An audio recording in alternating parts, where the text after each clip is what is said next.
Now, live inside the Matt Black Kia Studios, here's Nick Kosko.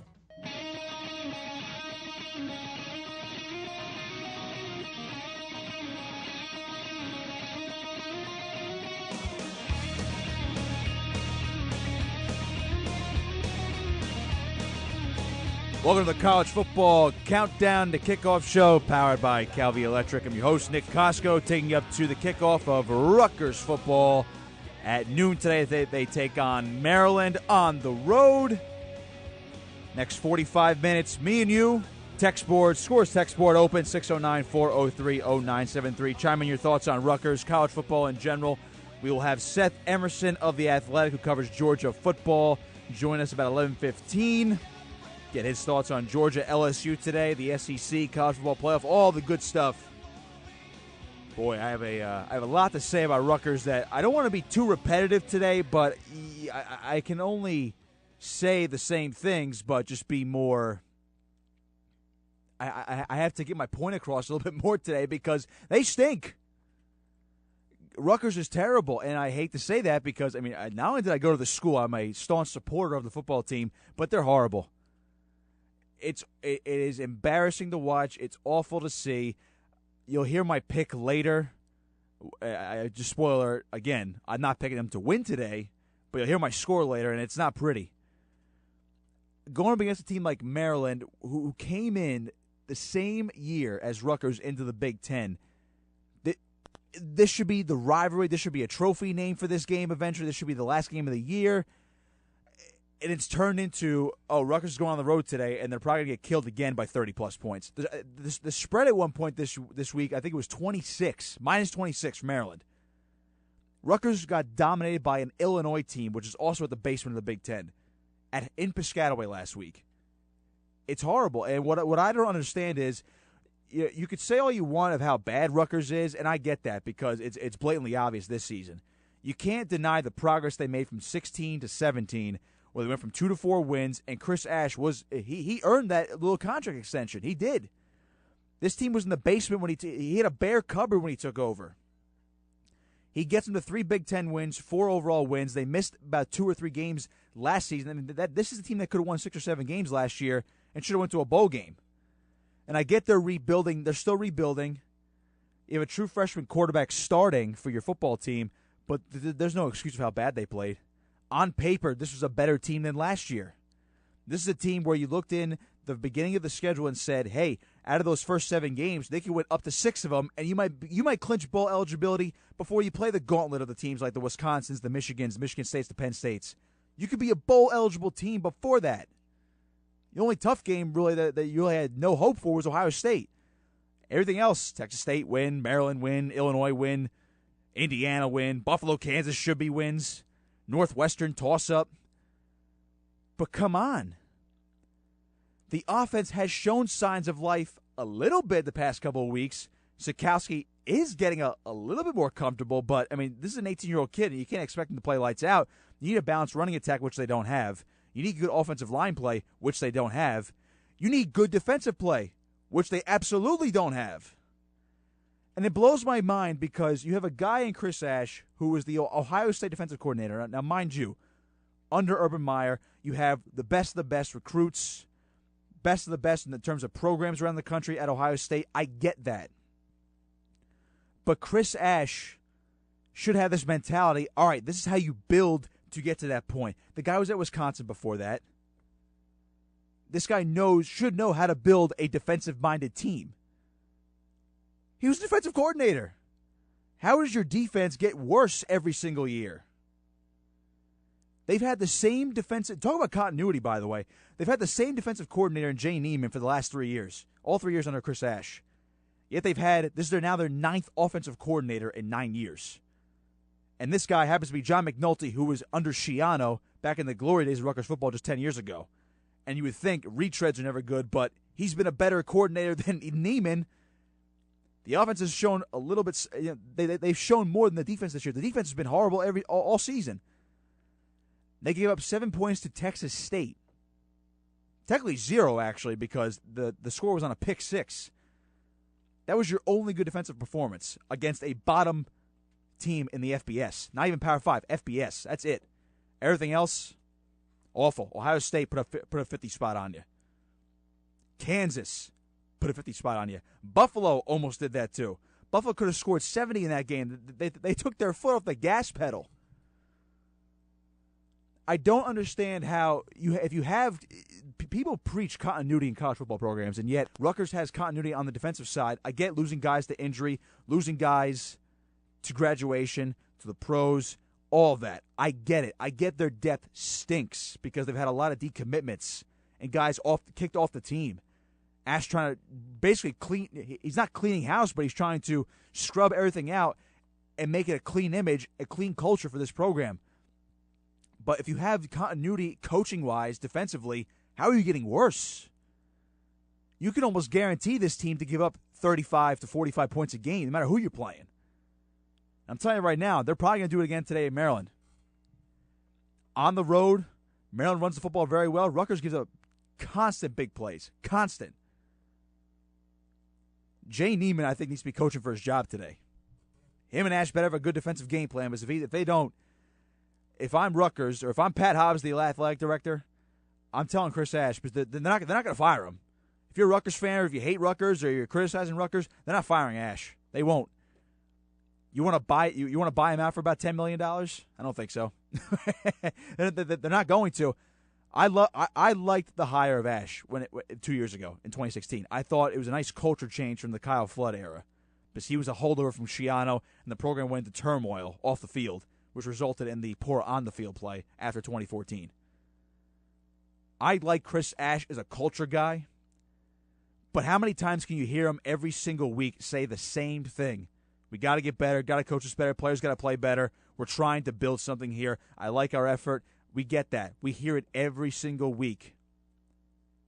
I like Ash, but this is not what you wanted year 3.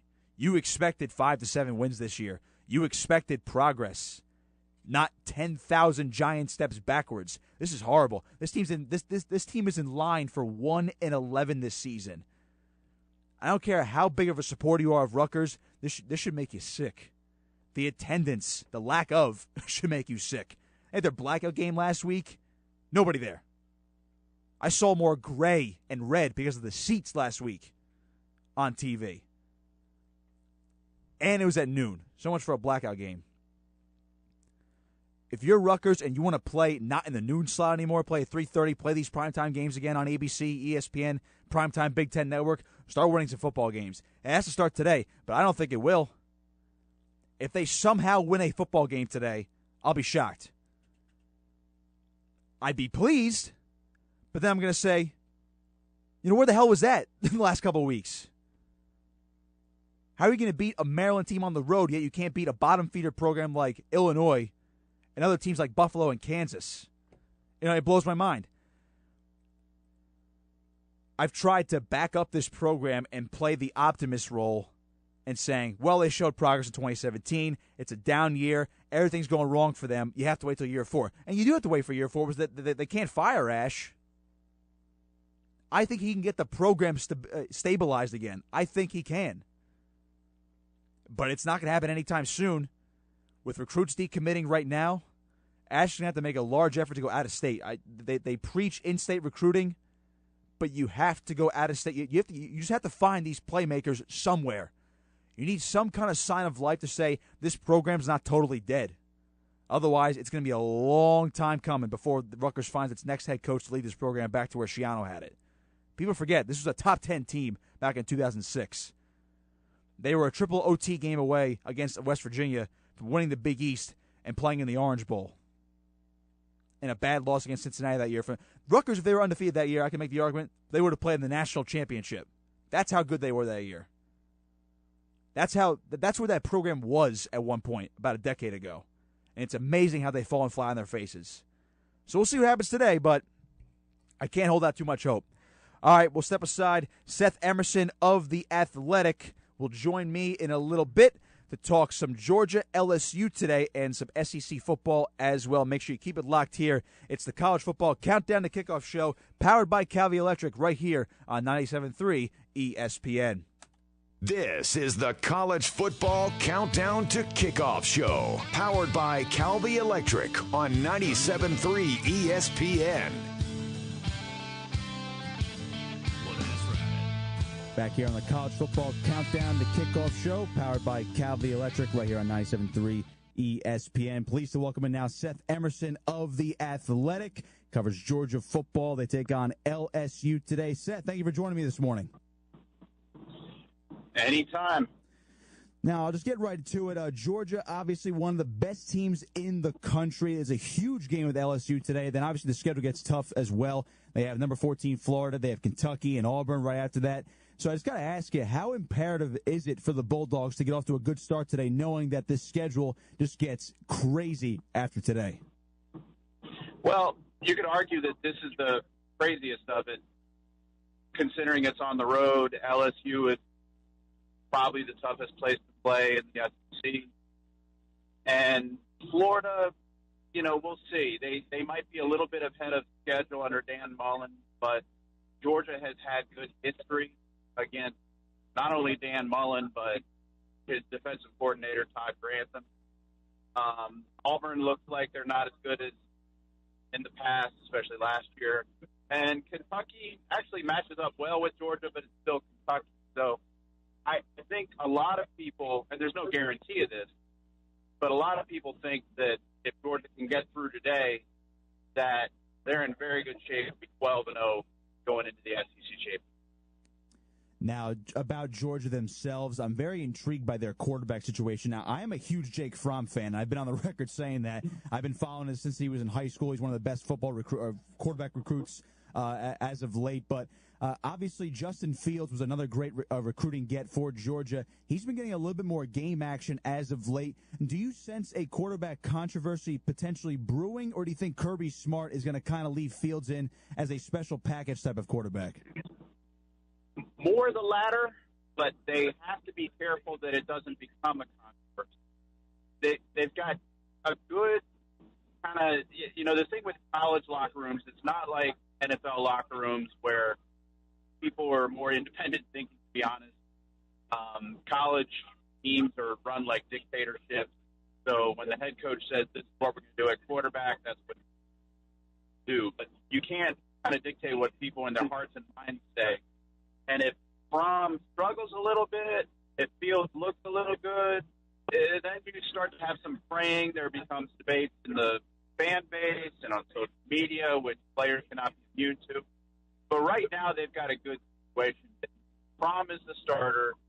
Fields is the guy they're using in packages, a little isolated situation, but something to be a change-up.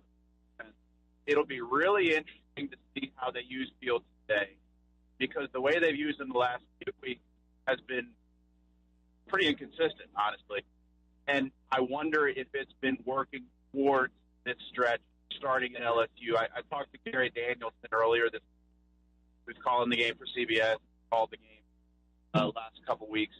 And he thinks, and I think this has some merit, that Georgia's coaches believe that in order to get over the hump, whether that's Alabama or anybody else they see at that elite level this year, they need Justin Fields, not as the starter, but the element he brings. So I'll be very intrigued to see how much and when they use Fields today. And it's interesting you say that, actually, because when I look at Fromm, I see more of that pocket passer. He makes good decisions. Obviously, Georgia's a run-heavy team first, but when Fields gets in there, as you mentioned, he's kind of more that dual-threat type of quarterback. Is he as polished as a passer as Fromm, or how exactly do you think Georgia plans to use him the rest of the season, especially if he gets in a lot more like he has the past couple of weeks? He's unproven is a way to put it. He looks good in practice. He is accurate. He throws the deep ball pretty well. Not as well as Fromm, but, again, that running ability makes up for that. Whereas Fromm may get stacked, Fields may be able to run out of it by play, and then, of course, the running ability on called runs. But he hasn't been tested reading defenses, reacting to blitzes, all those other things the way Fromm has been. So it's a little bit of a dilemma for Georgia. If you play Fields you've at some point got to pass the ball with him or to keep the defense honest, but you don't really know how he's going to respond to those different coverages and zones.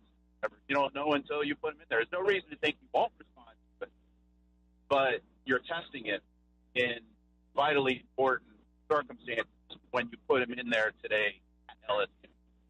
Now, one thing I have to ask you about Georgia themselves as well, based on what you've seen so far this season, obviously they've been the number 2 team consistently this year. Obviously, they were number 2 last year as they were the national runner-ups to Alabama. Do you think maybe on paper or based on the eye test, is this Georgia team actually better than last year? I mean, it's tough to replace guys like Nick Chubb and Sony Michel, but when you look at what they're doing this year, very consistent. They haven't really had a really grinded-out game maybe until today. Can this Georgia Bulldog team actually potentially be better than last year's? I don't think they are better than last year. I could always be wrong, but I see a run defense that is a little more leaky than last year. Their pass defense is probably better, but not – I mean, they were pretty good last year, so they're maybe very good this year. No one's really attacked them. They haven't really met that matchup at which – you know, I'm not sure LSU at that because they don't have a great offensive line. Kentucky, of all teams, might be the team that matches up better with them because they can run the ball very well with Benny Snell. That's kind of Georgia's kryptonite, I think. No one's really attacked it. On offense, they're better than last year, but they're also their strength is the passing game. It's not as much the running game. They don't have Chubb and Michel back, which is why they want to get Fields more involved because he has that added element. I think Georgia has kind of played the bully the first half of the season. They've been clearly the better team that they've faced, and they haven't been close games.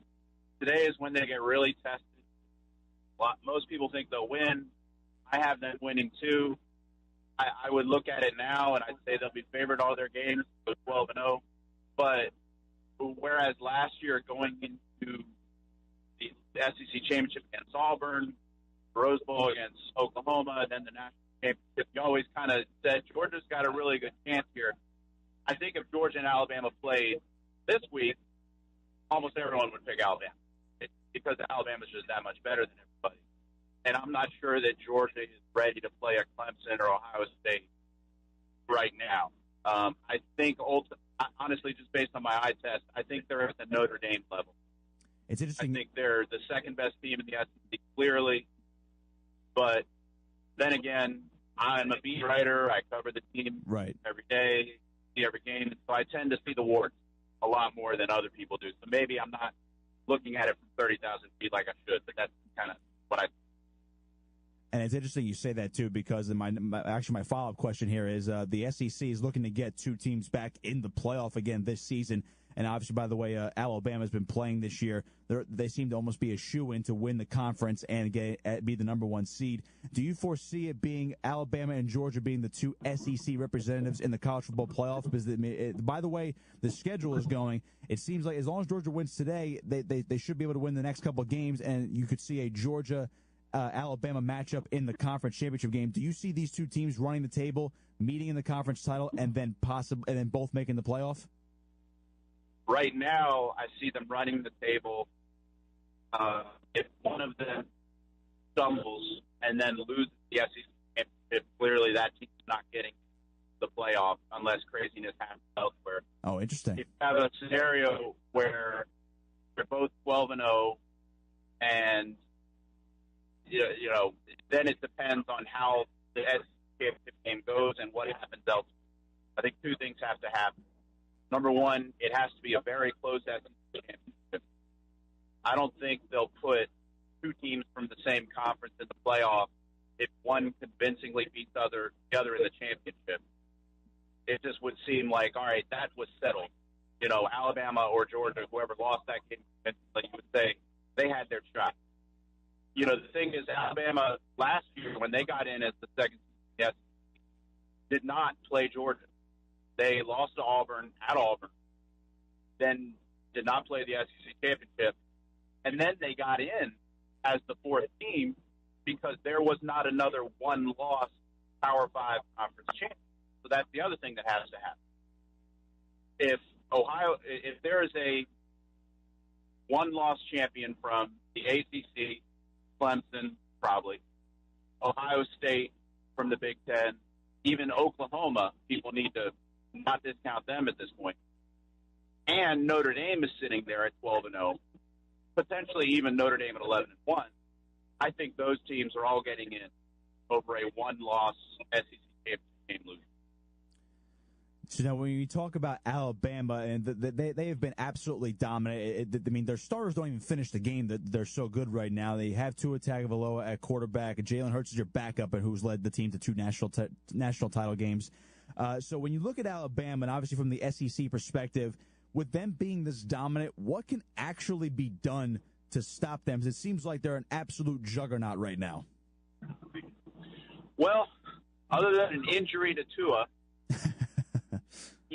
their defense actually is putting up is allowing a lot of yards, which you almost don't know how much of that is mental, as in they know that their offense is so powerful, they're letting up a little bit. What'll happen? That will happen when they face LSU, I would anticipate, where we kind of see what they do in that kind of situation. But, yeah, I mean, they just look dominant. And they've got Nick Saban, and they've got that defensive staff, and you know that their defense may be look a little leaky right now, but they're still full of 4 and 5 stars. So you feel like they'll ultimately be fine. I don't think they're unbeatable, but they look like the most dominant Alabama team we see. Because remember, Alabama usually loses a game. There's been some years where they've been an undefeated national champion, but they lost a game last year. They lost the game before that. So they usually lose a game at some point. It doesn't look like they're going to lose one in the regular season this year.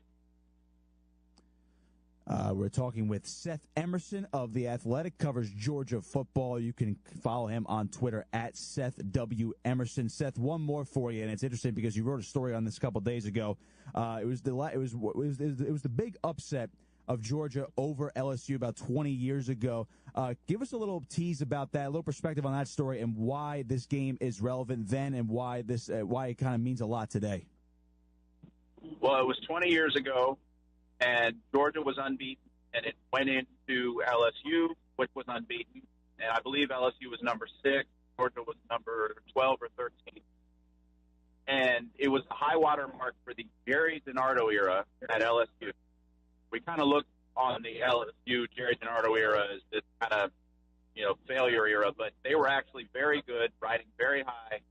Georgia goes in, beats them, and that starts a slide for Jerry DiNardo. He never recovered. I talked to Brooker McFarland for this story, and he agreed that started their downward trajectory. Jerry DiNardo gets fired.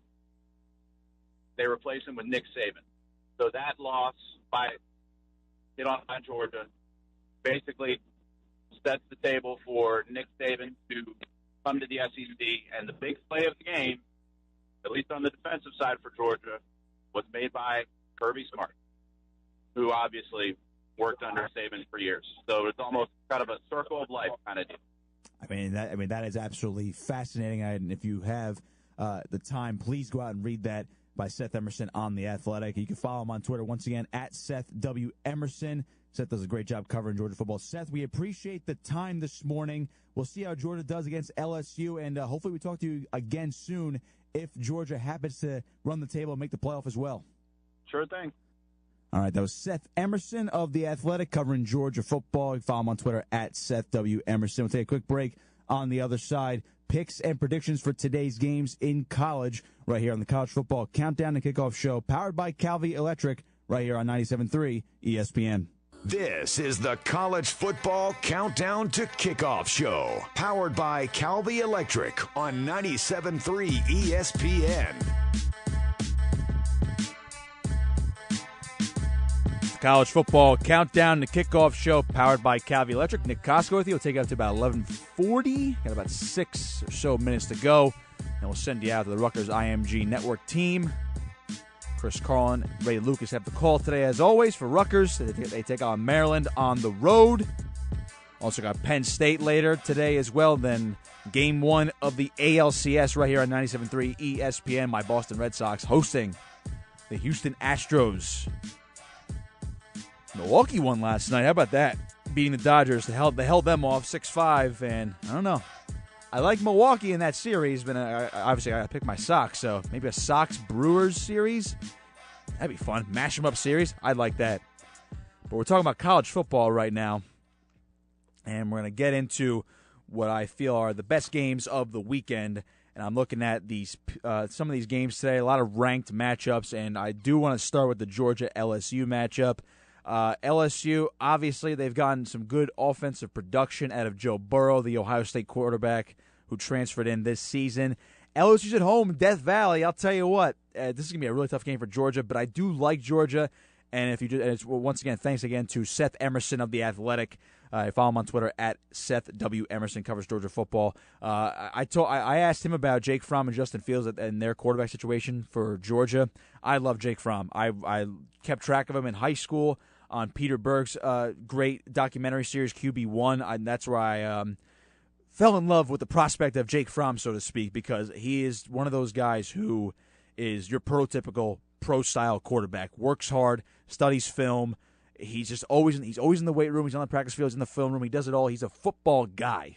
I know it's a cliche term, but Jake Fromm's a football guy. I like Justin Fields as well. He was also in that series as well in the following season. So interesting to see him and the fact that he came to the same school as Fromm, considering Fromm started as a true freshman last year for Georgia and almost led Georgia to a national championship when they played Alabama last year. But it's an interesting dynamic. It's going to be interesting to see how they utilize both of them today. Because Fromm obviously is back there. He's a great pocket passer, and they have a solid running game, and Fields is in there as a more dynamic run threat. Can throw it a little bit, so we'll see if LSU can defend against that. I do like Georgia's defense, but as Seth alluded to before, their defense can be a little spotty. But the pass defense is a little bit better than last year's, and that's where I think they might get to Joe Burrow. If they can't necessarily get the pass rush to him, they will have to play great coverage. Because I think once you take Joe Burrow out of the equation and make LSU one-dimensional with the run game, and again, they also have a fantastic running game, but if you make them one-dimensional and take them away from what they do well in the passing game, it'll bode well for Georgia today. So I'm going to take Georgia on the road over LSU. They'll remain at number 2. They'll stay undefeated as well. Next game, Oregon and Washington. Oregon's hosting. They're number 17, Washington number 7. I like Oregon. I love Justin Herbert, the quarterback. He, I think right now, is in line to be the top quarterback today, maybe even the number 1 overall pick, depending upon Nick Bosa's health at Ohio State. Josh is looking at me weird right now, but I don't know if he agrees with that, but I'll ask him off air. I like Justin Herbert. Washington's one of these weird teams where they look so good, but it's purely dependent upon Jake Browning, their quarterback. A lot of these teams depend on their quarterbacks and their offenses, but Browning, to me, solid quarterback, but there's just some games where he just looks lost. I am going to pick Oregon today. They're at home. I like their home field advantage. I wonder what uniforms they're going to wear tonight. It'll be very interesting. So, but I will take Oregon over Washington. I think I was 2-2 in my picks last week. I do want to remind people that I picked Ohio State over Penn State the other week, and I was getting flack for that, so I'll take Ohio. So I'm rolling with Ohio State the rest of the year. Big Ten game, though, not Rutgers yet. Michigan and Wisconsin. Michigan is at home. They're number 12, Wisconsin number 15.